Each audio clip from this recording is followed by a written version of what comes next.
नमस्कार दोस्तों। Text book super coaching के ऑनलाइन प्लेटफॉर्म पे मैं विजय विक्रम सिंह आप सभी प्यारे मित्रों का बहुत बहुत स्वागत करता हूं। आप सभी भाई बहनों को गुड इवनिंग, शुभ संध्या। आप स्वस्थ रहें, प्रसन्न रहें, मुस्कुराते रहें, हंसते रहें, जीवन में आगे की ओर बढ़ते रहें। चलिए दोस्त, शुरू करते हैं आज की इस कक्षा को। और जो भी मेरे प्यारे भाई बहन जुड़ रहे हैं, आप सभी भाई बहनों का हार्दिक स्वागत है, अभिनंदन है आज की इस कक्षा में। और स्वाति जी, दीपक जी, बिहारी सिंह यादव जी, वंदना जी, नेहा जी, तमाम मेरे भाई बहन जुड़ चुके हैं और तमाम भाई बहन जुड़ रहे हैं। आप सभी भाई बहनों का आज की इस कक्षा में हार्दिक स्वागत है, अभिनंदन है। और चलिए मेरे दोस्त, बिना एक भी मिनट का समय गंवाए हम इस कक्षा को प्रारंभ करते हैं। और जैसा कि आप भाई बहन देख रहे हैं, आज की इस कक्षा में हम नाटक के प्रश्न लेंगे। और नाटक आप जान रहे हैं बड़ा महत्वपूर्ण टॉपिक है और नाटक से हर बार क्वेश्चन आते भी हैं। तो आइए शुरू करते हैं। आज का पहला क्वेश्चन आपके सामने आ चुका है। शशिगुप्त, हर्ष, कर्तव्य तथा शेरशाह क्या क्या कह रहे हैं? शशिगुप्त, हर्ष, कर्तव्य और शेरशाह, ये नाटक किसने लिखा है? चलिए फटाफट मेरे प्यारे भाई बहन उत्तर देंगे जल्दी जल्दी। इसमें सेठ गोविंद दास, लक्ष्मी नारायण मिश्र, गोविंद बल्लभ पंत, जयशंकर प्रसाद। जल्दी बताइएगा बेटा कि जो है ये शशिगुप्त, हर्ष, कर्तव्य और शेरशाह, ये नाटक किसने लिखा है? मैं देख रहा हूं तमाम मेरे भाई बहनों का उत्तर आ रहा है, एक मिला जुला सा उत्तर आ रहा है। कुछ भाई बहन ए भी कर रहे हैं, बी कर रहे हैं, सी को जो सी भी कर रहे हैं। देखो बेटा, मैं आपको बता दूं, समय मैं बिल्कुल आपका वो नहीं करूंगा। ये नाटक हैं सेठ गोविंद दास के। बिल्कुल बेटा, आपका उत्तर एकदम सही है, सेठ गोविंद दास। देखो बेटे, अगर हम सेठ गोविंद दास जी की बात करें तो इन्होंने जो है सेठ गोविंद दास, इन्होंने जो है, चलिए, स्पर्धा, मानव मन, स्पर्धा, मानव मन, ठीक है, मैत्री, वह मरा क्यों, वह मरा क्यों, ठीक है, वह मरा क्यों, hunger strike, hunger strike, Buddha की एक शिष्या, बुद्ध की एक, बुद्ध की एक शिष्या, बुद्ध की एक शिष्या, सप्तरश्मि,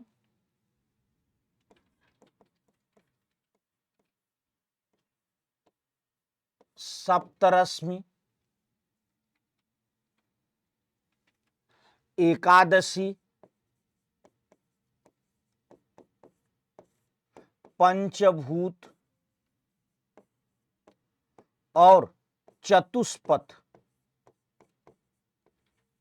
ये इनके जो हैं बेटा सेठ गोविंद दास जी के अन्य नाटक हैं। तो आप जरूर नोट कर लेंगे क्योंकि ये नाटक अक्सर पूछे भी जाते। अगला क्वेश्चन लेते हैं बेटा। पुत्रों की स्वार्थपरता, पुत्रों की स्वार्थपरता को कथानक का आधार बनाकर लिखा गया नाटक छठा बेटा, छठा बेटा किस नाटककार का है? बहुत सरल क्वेश्चन है, लेकिन हां, प्रश्न पूछने का तरीका थोड़ा सा अलग सा है। डायरेक्ट ये नहीं पूछा इन्होंने कि छठा बेटा किसका नाटक है। इन्होंने कहा कि पुत्रों की स्वार्थपरता को आधार बना करके लिखा गया नाटक है एक छठा बेटा। ये छठा बेटा नाटक किसका है? और मैं देख रहा हूं सभी भाई बहन ए का उत्तर दे रहे हैं। जी हाँ बेटा जी, आप लोगों का भी खूब खूब स्वागत है बाबू, खूब बार जो है हार्दिक अभिनंदन है। और जो है छठा बेटा, तो ये छठा बेटा नाटक जो है बेटा, ये उपेंद्र नाथ अस्क जी का नाटक है। किसका नाटक है बाबू? उपेंद्र नाथ अस्क जी का नाटक है छठा बेटा। ठीक है। अच्छा, इसमें अगर हम छठा बेटा नाटक की बात करें बेटा, छठा बेटा अगर हम नाटक की बात करें तो इस नाटक का जो सबसे मुख्य पात्र है, इस नाटक का जो सबसे मुख्य पात्र हैं वो हैं बेटा पंडित बसंतलाल। पंडित बसंतलाल, पंडित बसंतलाल ये इस नाटक के सबसे मुख्य पात्र हैं। और इसके अतिरिक्त जो है बेटा doctor Hansraj, Harinarayan, Devnarayan, doctor Hansraj, Harinarayan, Devnarayan, doctor Hansraj, Harinarayan, Devnarayan, ठीक है, कैलाशपति, गुरु नारायण और दयाल चंद। कैलाशपति, गुरु नारायण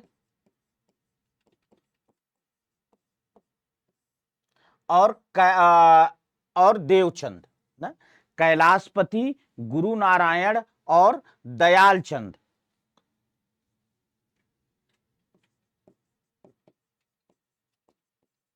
बेटा थोड़ा इधर गौर करेंगे तो ये जो हैं बेटे, ये इनके 6 बेटे हैं ना, पंडित बसंतलाल के ये 6 बेटे हैं। और इसके अलावा इस नाटक में जो है एक उनकी पत्नी है। ठीक, इस नाटक में एक मां है। मां का मतलब है ये बेटा कि ये बसंतलाल की पत्नी।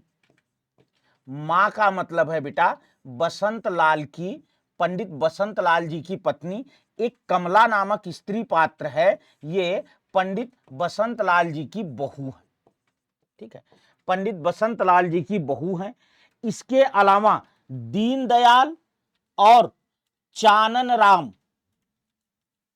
दीनदयाल और चानन राम, दीनदयाल और ये बहुत, चानन राम इसका जो है काफी चर्चित पात्र है। इनके काफी संवाद रहते हैं बेटा। तो जो है ये दीनदयाल जो हैं ये पंडित जी के मित्र हैं। दीनदयाल पंडित जी के मित्र हैं और चानन राम जो हैं ये पंडित जी के रिश्ते के भाई हैं। चानन राम जो हैं पंडित जी के क्या हैं बेटे? रिश्ते के भाई हैं। तो इस तरीके से, इसके अलावा इसमें 2 नौकर भी हैं पंडित जी के, जिनका नाम है हरिचरण और मुड्डू। हरिचरण और मुड्डू इनके 2 नौकर भी हैं। तो एक्चुअली ये जो नाटक लिखा गया है बेटा, आपने एक फिल्म देखी होगी अमिताभ बच्चन जी वाली, और वो क्या नाम है, हेमा मालिनी जी वाली, जिसमें अमिताभ बच्चन जी उसमें नौकरी कर रहे होते हैं बैंक की, और हेमा मालिनी जी उनकी पत्नी बनी हुई हैं। हाँ, तो वो फिल्म आप समझ रहे होंगे, जिसमें सलमान खान जी भी हैं, सलमान खान भी हैं। और बाद में उसमें जो है उन्होंने ये दिखाया है कि उनके जो अपने सगे पुत्र हैं उनके लिए वो सारा पैसा, सारा लोन फंड खर्च कर देते हैं, और लास्ट में जिसे उन्होंने अपना मतलब पुत्र की तरह से पाला था, सलमान खान जी को, वो जो है उनके काम आते हैं, उनका सहयोग करते हैं। तो इस तरीके से ये जो है बस इसी से मिलती जुलती कथा है बेटा।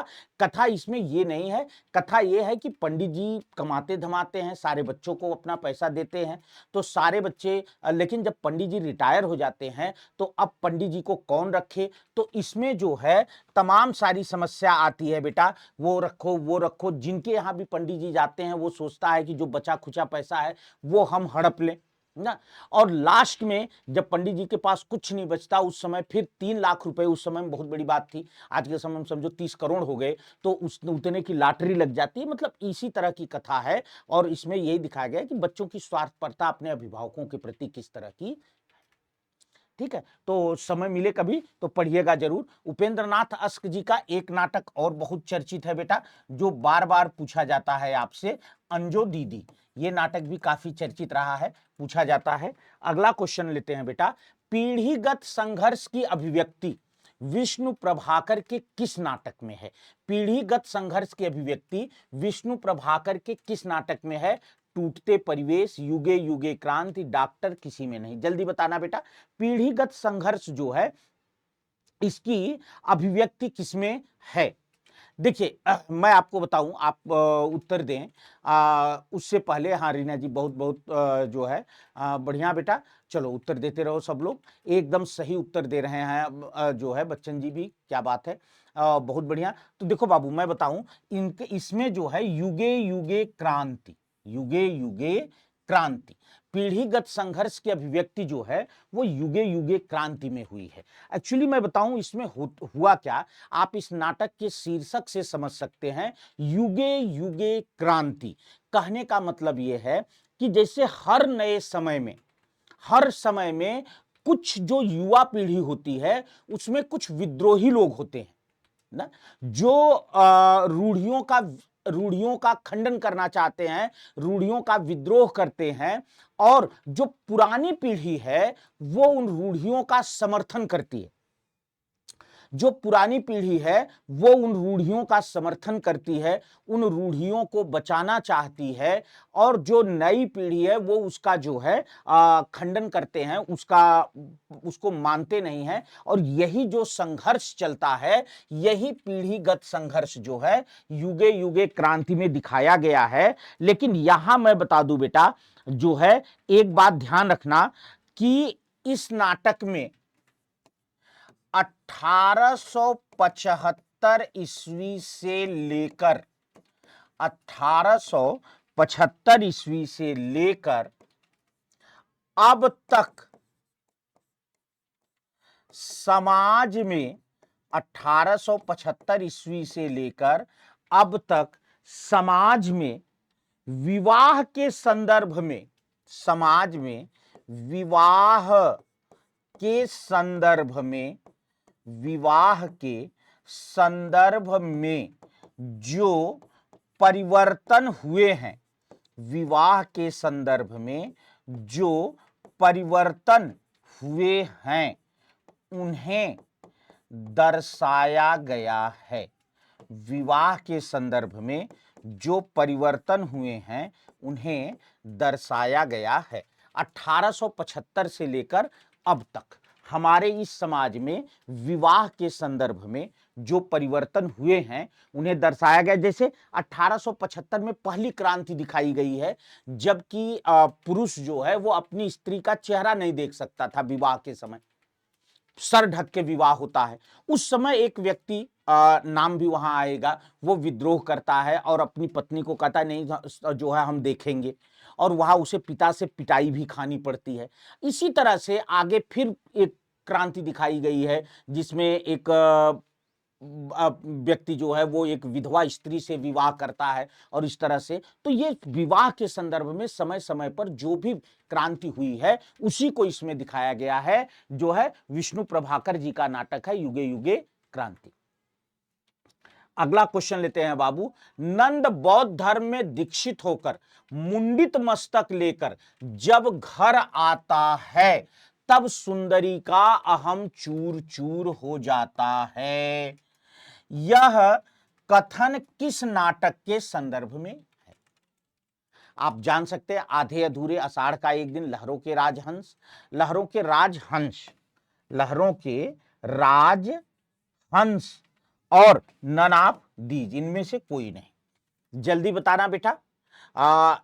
ये कह रहे हैं कि जब बौद्ध धर्म में बिल्कुल, तो देखो बेटा ये याद रखना, ये नाटक है बिल्कुल लहरों के राजहंस, नंद और सुंदरी इसके मुख्य पात्र हैं। और यह जो नाटक है इसमें दिखाया गया है कि जो आध्यात्मिक, जो सांसारिक सुख है और आध्यात्मिक शांति है, इन दोनों में परस्पर विरोध चलता है। आध्यात्मिक सुख सांसारिक सुख और आध्यात्मिक शांति जो है, इन दोनों में परस्पर विरोध चलता है और व्यक्ति जो है इनके बीच निर्णय नहीं कर पाता और वो पिसता रहता है। यही चीज लहरों के राजहंस में दिखाई गई है। और साथ ही साथ जो है इसके अलावा इसमें पुरुष और स्त्री के अपने आपसी संबंधों के अंतर विरोध को भी दर्शाया गया। तो अगर हम बात करें बेटा लहरों के राजहंस, ठीक है बाबू, अगर हम लहरों के राजहंस की बात करें तो मैंने क्या कहा आपसे, मैंने कहा कि इसमें जो है सांसारिक सुख, सांसारिक सुख व आध्यात्मिक, सांसारिक सुख व आध्यात्मिक शांति के मध्य चलने वाले अंतर विरोध, अंतर विरोध को दर्शाया गया है, अंतर विरोध को दर्शाया गया है। एक चीज, दूसरी चीज ध्यान रखना बेटा कि इसके साथ ही साथ इसमें जो है पुरुष व स्त्री के पारिवारिक संबंधों का अंतर विरोध भी, पारस्परिक, पुरुष व स्त्री के पारस्परिक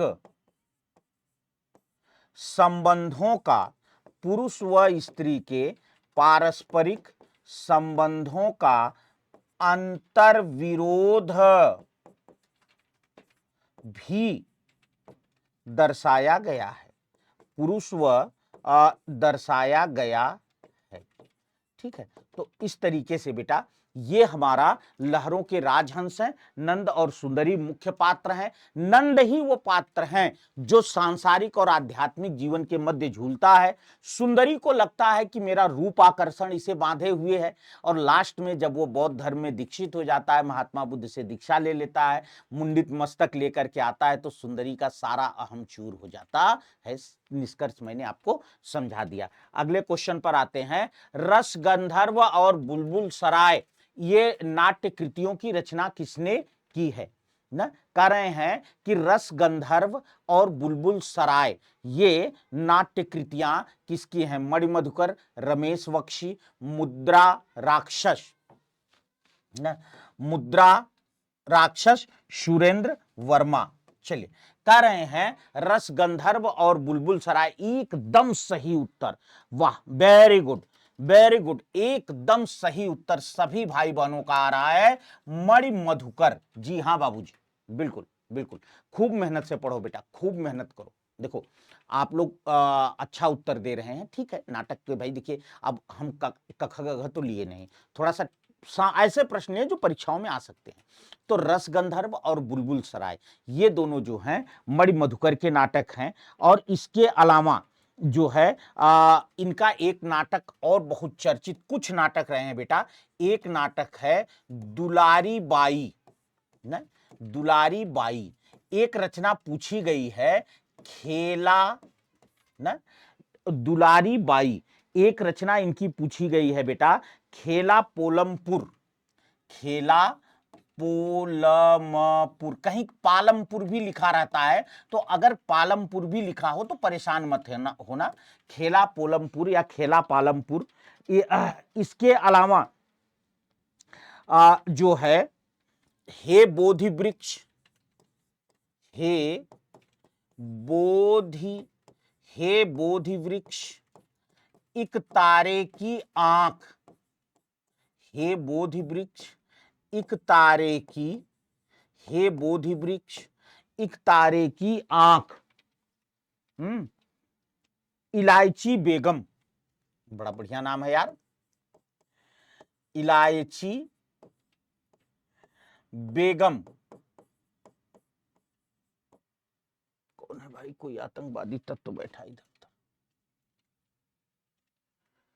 चलिए, इलायची बेगम, ये इनके जो हैं अन्य नाटक हैं, आप इन्हें भी जानते रहिएगा। और इसमें खेला पोलमपुर जो है ये बहुत चर्चित रहा है, परीक्षा में आया भी है।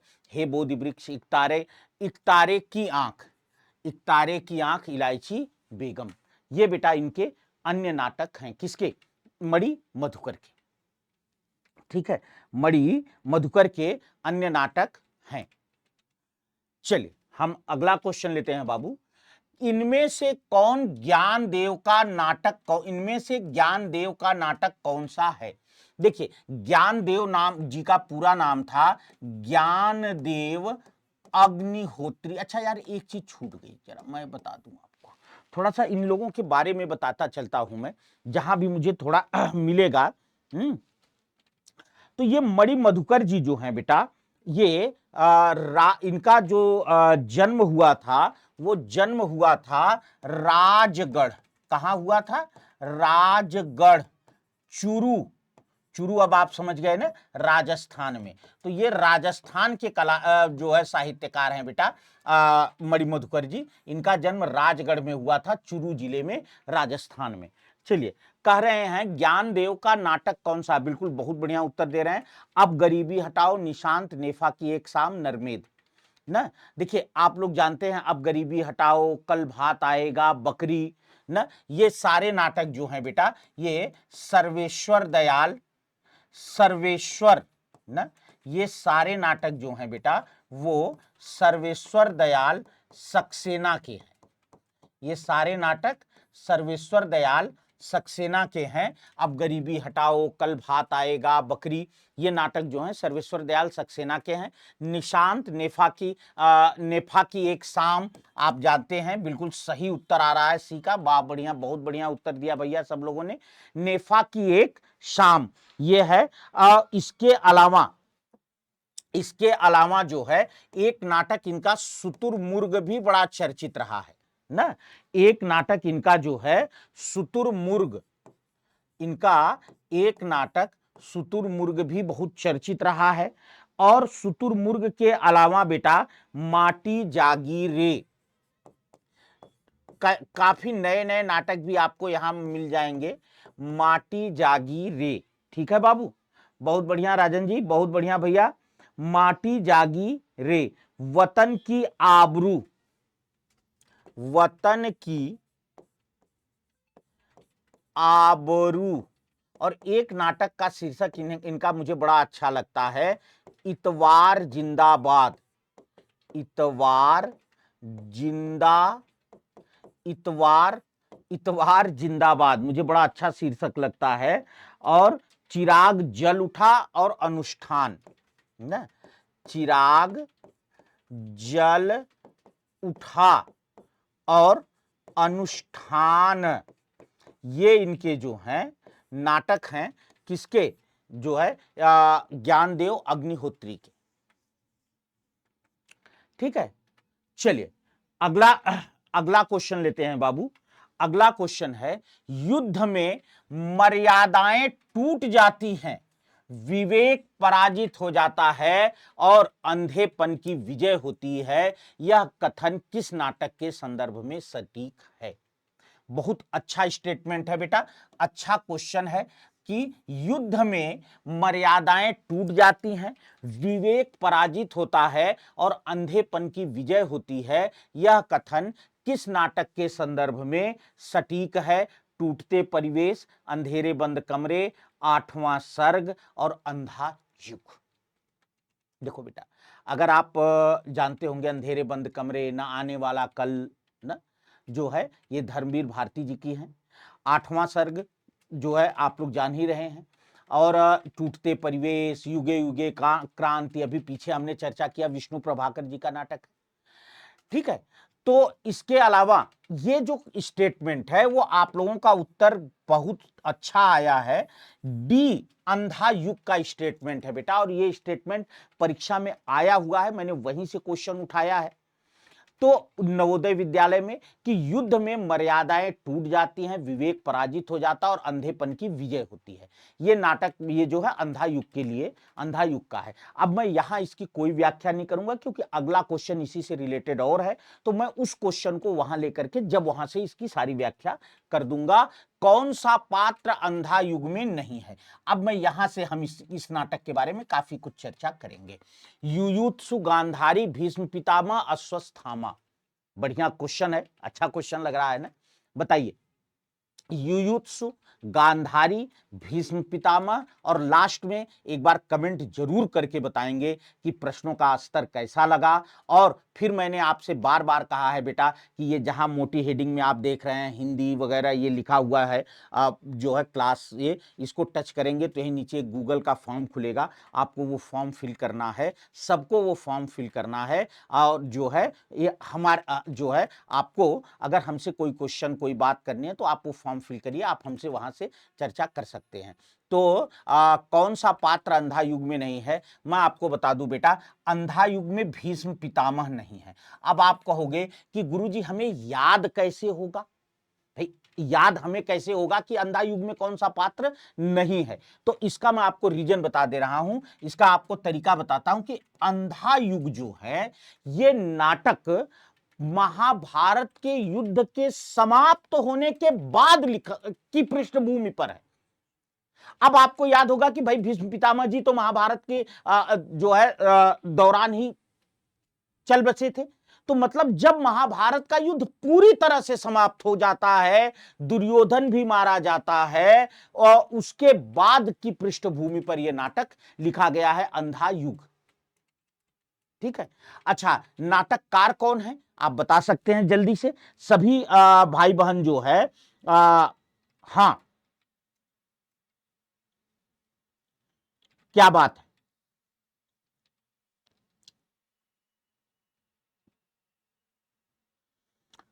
चलिए देखिए, और इस नाटक का जो है, आ, इस नाटक में जो है, हाँ बिल्कुल सही उत्तर आप लोग दे रहे हैं कि भीष्म साहनी। और एक चीज और ध्यान रखना, इस नाटक की जो एक खास बात और भी मैं बताऊं आपको बेटा, कि इस नाटक में, चलो मैं लिखता हूं मजा आएगा, देखो अंधा युग, यह नाटक महाभारत युद्ध समाप्त होने, यह नाटक महाभारत का युद्ध समाप्त होने के बाद की पृष्ठभूमि पर है। महाभारत का युद्ध समाप्त होने के बाद की पृष्ठभूमि पर है। ठीक है, अच्छा, हाँ यार देखो हम उधर पढ़ लिए गड़बड़। ठीक है, चलो चलो, बिल्कुल बिल्कुल, एक मिनट, महाभारत का युद्ध जो है समाप्त होने की पृष्ठभूमि पर है।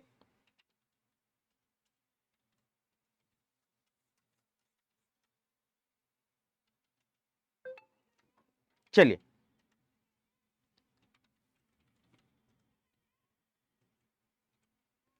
हाँ मैंने ध्यान नहीं दिया, और जो है वो कह दिया, भीष्म साहनी कह दिया, ध्यान रखिएगा, क्षमा करेंगे। जो है अंधा युग आप सभी लोग जानते हैं, धर्मवीर भारती जी का नाटक है, सरल है। मैंने अभी अभी मैंने देखा आपका कमेंट आया तो मैंने गौर किया कि हाँ यार सही करें, तो ये धर्मवीर भारती ना, धर्मवीर भारती जी का नाटक है बेटा। ध्यान दरअसल उस पर था, सभी बच्चे जानते हैं, कक्षा 6 का क्वेश्चन है। धर्मवीर भारती, धर्मवीर एक में ही रहेगा, धर्मवीर भारती जी का नाटक है। ठीक है, तो अब मेन बात पर आइए, मेन बात इसकी यह है बेटा कि यह नाटक जो है महाभारत का युद्ध समाप्त होने के बाद की पृष्ठभूमि पर है। इसमें अश्वत्थामा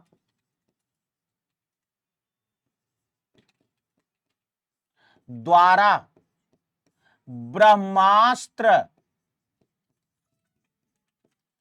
चलाया जाता है, और वही पूरी कथा का यहां वर्णन, अश्वत्थामा द्वारा ब्रह्मास्त्र चलाया जाता है, वही पूरी कथा है। लेकिन एक खास बात आपको मैं बताऊं, इस नाटक के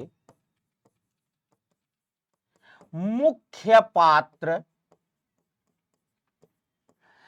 कृष्ण जी हैं। कौन है बेटा? इस नाटक के मुख्य पात्र कृष्ण जी हैं, जो समाज में शांति, यही बात मैं कह रहा था, जो समाज में शांति स्थापित करने में असफल रहते हैं।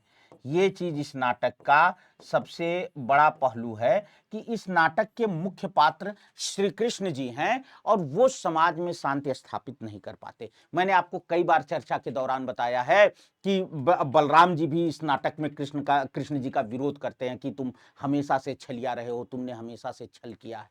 तो इस तरह से जो है, अगला क्वेश्चन लेते हैं बेटा। अंडे के छिलके बहुत चर्चित है, आप सभी लोग जानते हैं। अंडे के छिलके किसका एकांकी संकलन है? ये एक उस पर मिथक पर रखा गया है कि अगर घर में अंडे के छिलके रख दीजिए तो छिपकली नहीं आती है। बचपन में हम लोग भी इस चीज को मानते थे, पर भाई कभी हिम्मत नहीं हुई कि नॉन वेजिटेरियन परिवार जो है उसमें जो है मतलब मांसाहार जहां न हो रहा हो ना, तो उस जो है उस परिवार में हम कभी इस तरह की क्रियाकलाप कर पाए। पर सुना हम लोगों ने भी था, क्योंकि छोटे रहने पे बच्चों को छिपकली से बहुत डर लगता है, तो हमने भी यही बात सुनी थी कि अंडे के छिलके अगर आप रख देंगे तो उससे छिपकलियां नहीं आती। खैर जैसे भी है, सभी लोग जान रहे हैं, सबका उत्तर भी बिल्कुल सही है बेटा। मोहन राकेश जी की एकांकी है अंडे के छिलके। बिल्कुल बाबू, मोहन राकेश जी की एकांकी है जो है। अच्छा हाँ यार, एक बात और, एक चीज तो छूट गई। क्या? प्रमुख पात्र इसका मैंने आपको नहीं बताया। इसके जो प्रमुख पात्र हैं वो थोड़ा अलग हैं, मतलब अलग माने वो वाले नहीं हैं। इसके प्रमुख पात्र जो हैं बेटा, कृष्ण,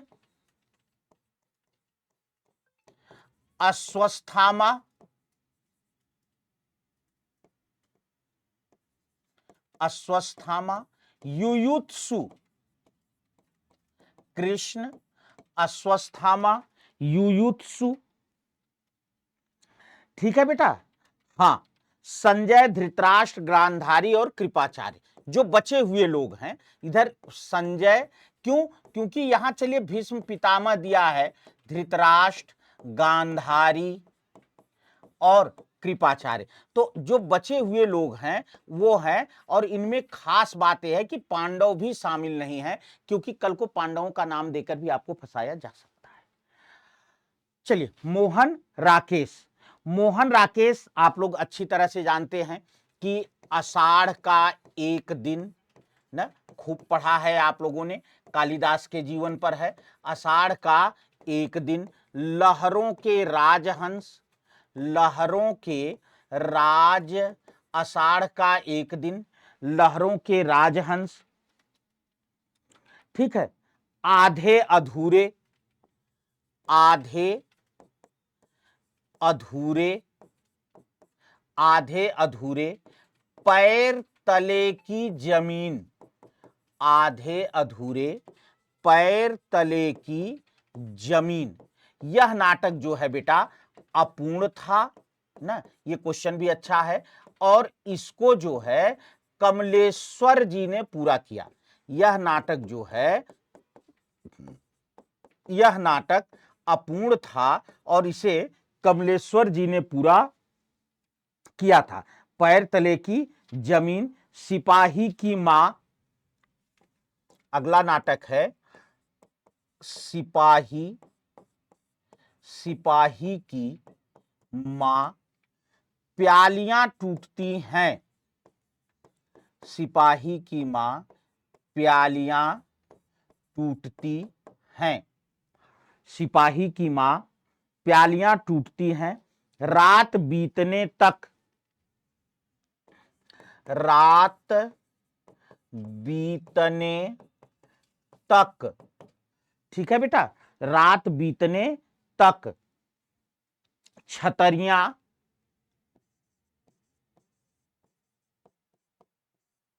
शायद हह ये जो है मोहन राकेश के अन्य नाटक हैं, तो इनको भी आपको जरूर से जरूर जानते रहना। अगला क्वेश्चन है बेटा, प्रकाश और परछाई किसकी एकांकी है? प्रकाश और परछाई किसकी एकांकी है? चलिए,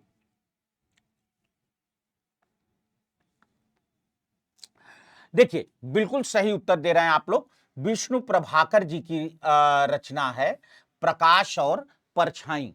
किसकी रचना है बेटा? विष्णु प्रभाकर जी की रचना है प्रकाश और परछाई। और अगर हम बात करें बेटा विष्णु प्रभाकर जी का, तो ध्यान रखना कि हत्या के बाद ये इनका जो है बेटा प्रथम नाटक है ना। हत्या के बाद जो है इनका प्रथम नाटक है, और इसी नाटक के बाद विष्णु प्रभाकर जी सब कुछ छोड़ करके पूरी तरीके से साहित्य सृजन में लग गए। ठीक है, हत्या के बाद। इसके अलावा जो है नव प्रभात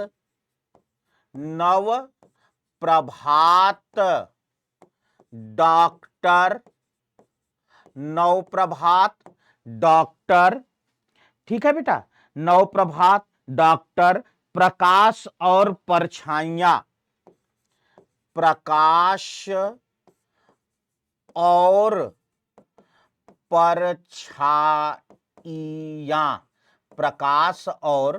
परछाइयां, ठीक है, प्रकाश और परछाइयां, 12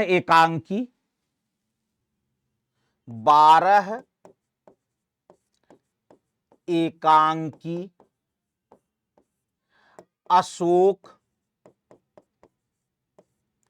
अब और नहीं, 12 एकांकी अशोक, अब और नहीं, ठीक है, अब और नहीं, और टूटते परिवेश अभी हमने चर्चा किया था।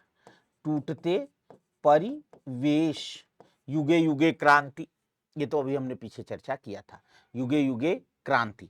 तो ये इनके अन्य चर्चित नाटक हैं बेटा, और विष्णु प्रभाकर जी के, तो आपको इन नाटकों को जरूर से जरूर जानते रहना है। ठीक है बाबू, प्रकाश और परछाई इनकी हैं। बाकी 12 एकांकी के नाम से इनके 12 एकांकियां, इस नाम से इनका एक एकांकी संग्रह और भी आया था। अगला क्वेश्चन है बेटा, कह रहे हैं निम्न को सुमेलित कर सही कोड का चयन कीजिए कि पात्र कौन किसकी है। अच्छा क्वेश्चन है, खूब पूछा जाता है बेटा ना, खूब पूछा जाता है। तो कौन किसका पात्र है, इसको आपको सुमेलित करना है। सावित्री, देवसेना, अश्वत्थामा, राजश्री, कौन किसका पात्र है? सावित्री, देवसेना, अश्वत्थामा और राजश्री। जल्दी बताना बेटा कि इसमें जो है आपका ए, ये बी है, ये बी है, ये सी है, ये डी है, थोड़ा सा आगे पीछे, कोई बात नहीं। चलो बाबू, चलो चलो चलो चलो, क्या बात है, तमाम भाई बहन बी का उत्तर दे रहे हैं। देखो आपको मैं बताऊं, एक चीज तो आप लोग जान ही रहे हैं कि इसमें अश्वत्थामा अभी हमने पढ़ा अंधा युग का पात्र है।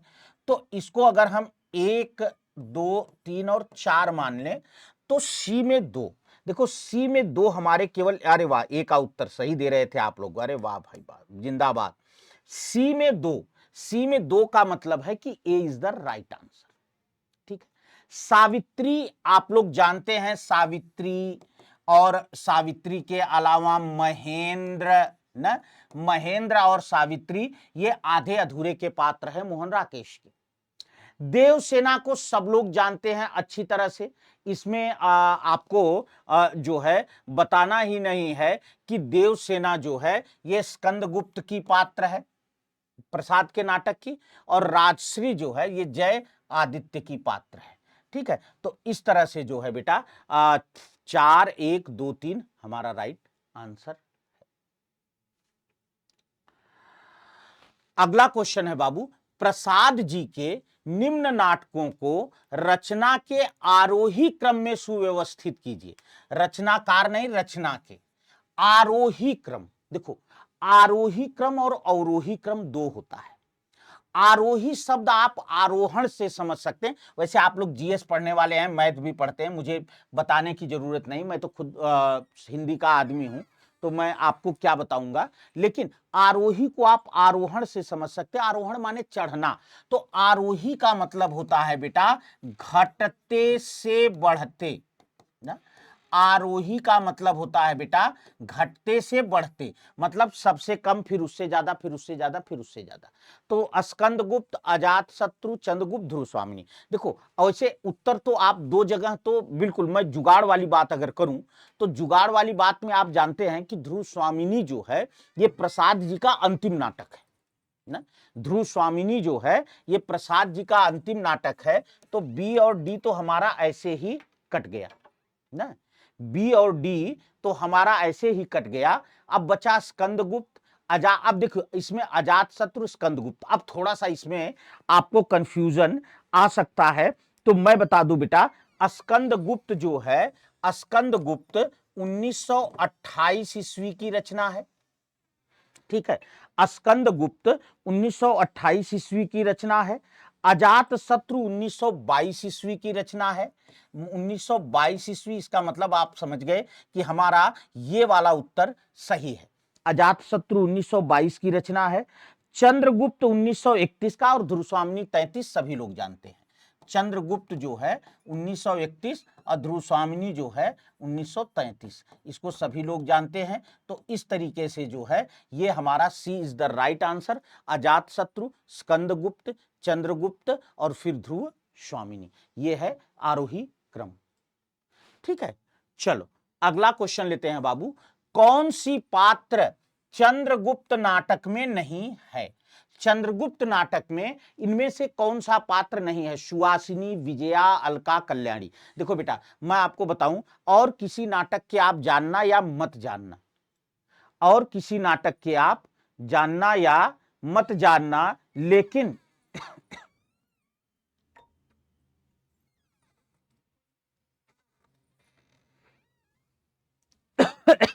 और किसी नाटक के आप जानना या मत जानना, चंद्रगुप्त मैं बता दे रहा हूं, जरूर याद रखना बेटा।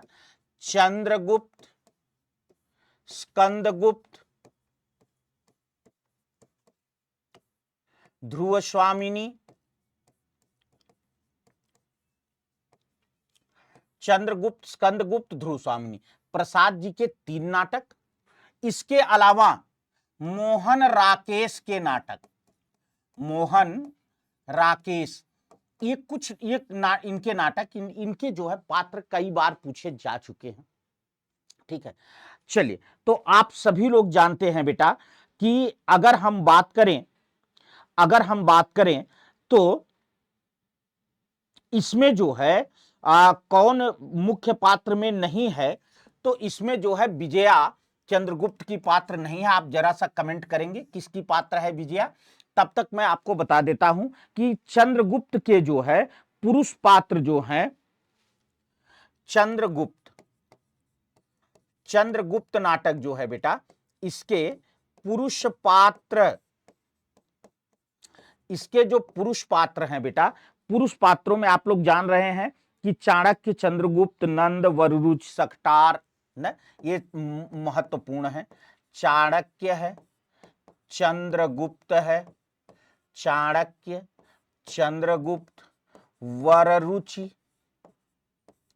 सकटार, चाणक्य, चंद्रगुप्त, वररुचि, सकटार और नंद। ये जो हैं इसके हैं। अगर हम स्त्री पात्र की बात करें बेटा, तो स्त्री पात्र जो हैं उसमें हमारी अलका, सुहासिनी, हाँ बेटा थोड़ा सा पढ़ाना है, अलका, सुहासिनी, कल्याणी, मालविका, कार्नेलिया। कल्याणी, कार्नेलिया खूब पूछी जाती है। मालविका,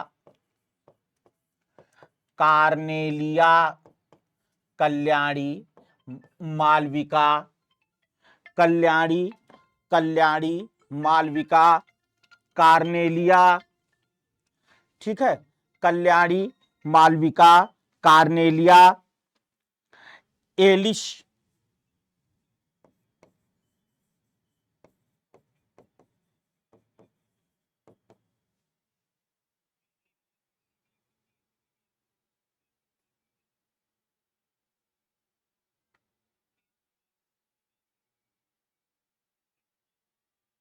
ठीक है। तो ये हमारे जो हैं बेटा स्त्री पात्र हैं। चलिए अगला एक क्वेश्चन और लेंगे। किस नाटककार ने अपने नाटकों के माध्यम से हिंदू मुस्लिम एकता स्थापित करने का प्रयास किया है? प्रसाद, हरिकृष्ण प्रेमी, लक्ष्मी नारायण मिश्र, विष्णु प्रभाकर।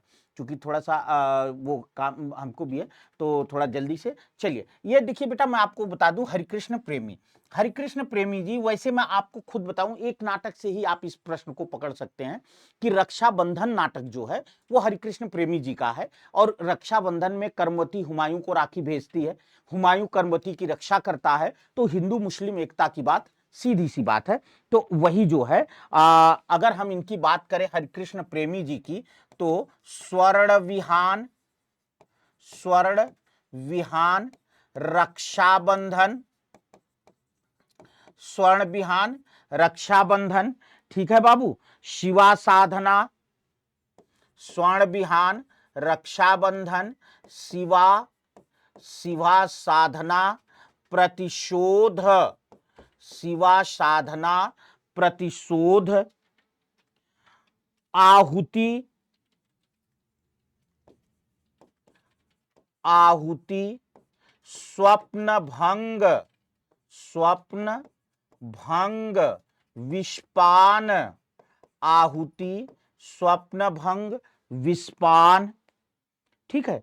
ये इनके नाटक है। अच्छा मैं आपको एक बात और भी बता दूं यहां बेटा, एक चीज और नोट कर लेना, थोड़ा आपके काम आएगा। क्या कि रक्षाबंधन जो है, रक्षाबंधन ये ये तो नाटक है इनका हरिकृष्ण प्रेमी जी का, और रक्षाबंधन उपन्यास भी है। किसका है? वृंदावन लाल वर्मा, वृंदावन लाल वर्मा जी का उपन्यास भी है। तो बस आज की कक्षा यहीं तक रोकते हैं बेटा, क्योंकि थोड़ा सा मुझे काम, इसीलिए मैं कमेंट भी कम ले पाया आज, क्योंकि मेरा उद्देश्य था कि ज़्यादा से ज़्यादा प्रश्न आपको करा पाऊँ, और ज़्यादा से ज़्यादा जिसके लिए आप यहाँ आते हैं, मुख्य मुद्दा वही है बेटा। तो मिलते हैं कल की कक्षा में, तब तक के लिए आप सभी साथियों को, सभी भाई बहनों को बहुत बहुत धन्यवाद।